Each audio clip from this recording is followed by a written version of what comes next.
After reading Haunted Canada, the second terrifyingly collection by John A. Sutherland. Chapter 1 Horror Cinema Verity, Coquitlam, British Columbia. The sound of footsteps on the second floor when you're alone in the house. An unfinished basement locked trap door rattling on its hinges. A ghostly wail, a ghastly wail, ghastly wail in the middle of the night. If you're a fan of scary movies, you're familiar with these cinematic clinches. Maybe you don't even jump switch when a shrieking cat leaps out of the dark corner, or when someone or something paces in front of the camera, unseen by the clueless characters of the screen, but more for one actor with a small role in a horror movie filmed in an abandoned mental hospital. The biggest scares happened on off camera, and they weren't special effects. They were all too real. Riverview Hospital is home to a host of evil spirits that have plagued film crews working in the building for years.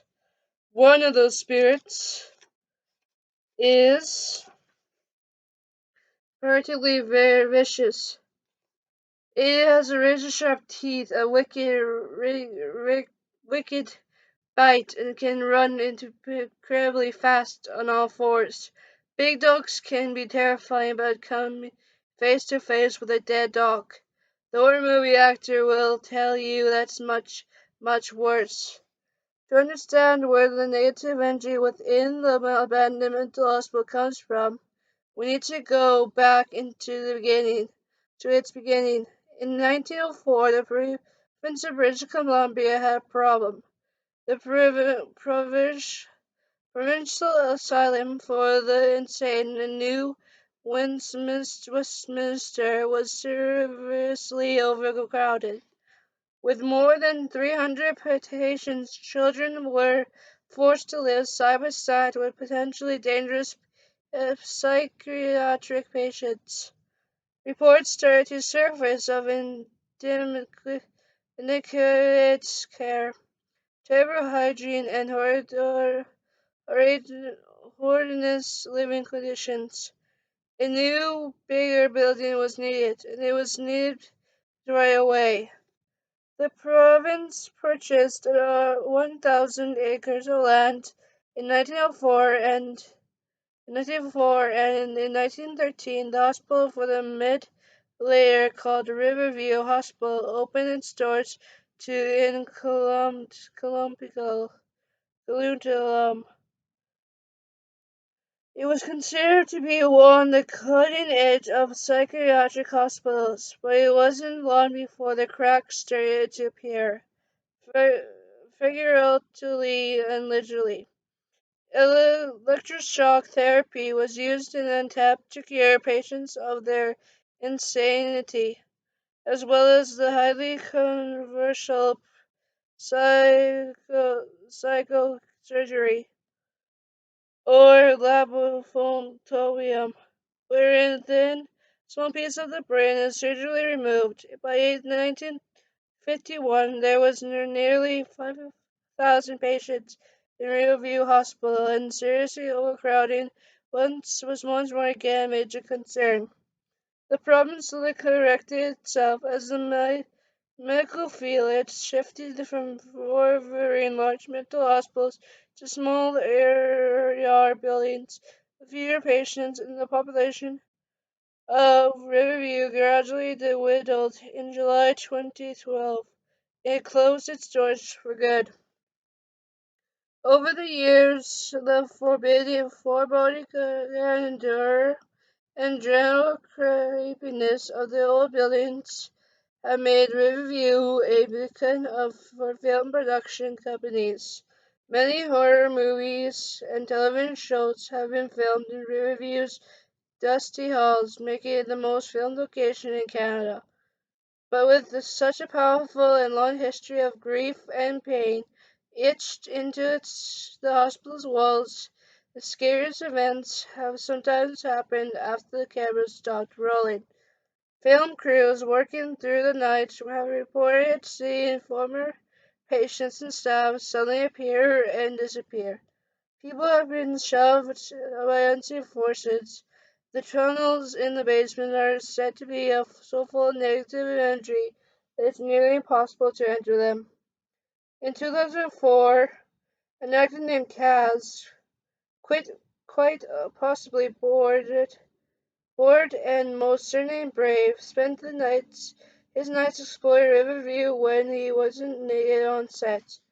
The horror movie was being filmed in the West Lawn building, which had been closed for more than 20 years.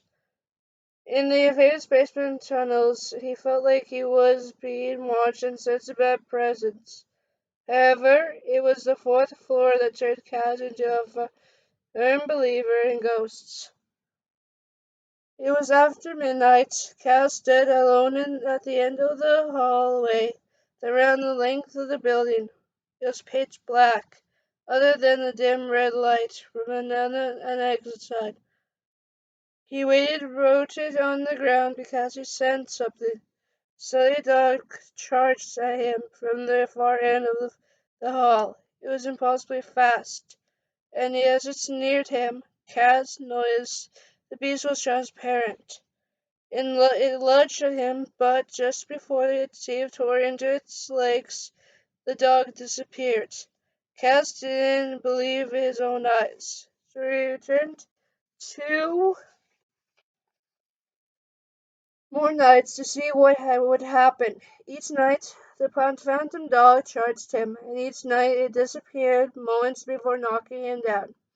Perhaps the phantom dog is charged with protecting the ladybug room, the fourth floor room where the majority of Riverview's paranormal activity takes place. The room received its unusual nickname in parts because of the unexplained red dots believed to be spirits that often appear near the room and it is in photographs. The ladybug room is odd, to say the least. Its door is the only one on the fourth floor that's locked. It's also the only door without a doorknob, making it impossible to enter. Finally, it's the only room in the otherwise unbearable and uninhabitable and powerless building with light streaming through the crack beneath the door. What's inside the ladybug room? No one really knows, but it's rumored that an evil presence known as the Candy Lady dwells within. One thing knows is that the fourth floor was at one time where the lobotomies were performed. Cass couldn't resist the morbid desire to see what was in the ladybug room. He returned one night and peered in through the keyhole. He pressed his ear against the door. He slowed his breathing and strained to hear something, anything. The hall became unbearably quiet, and then he heard it. The sound from within the locked room in the abandoned mental hospital that sent him running as fast as his legs could carry him. The sound of someone breathing.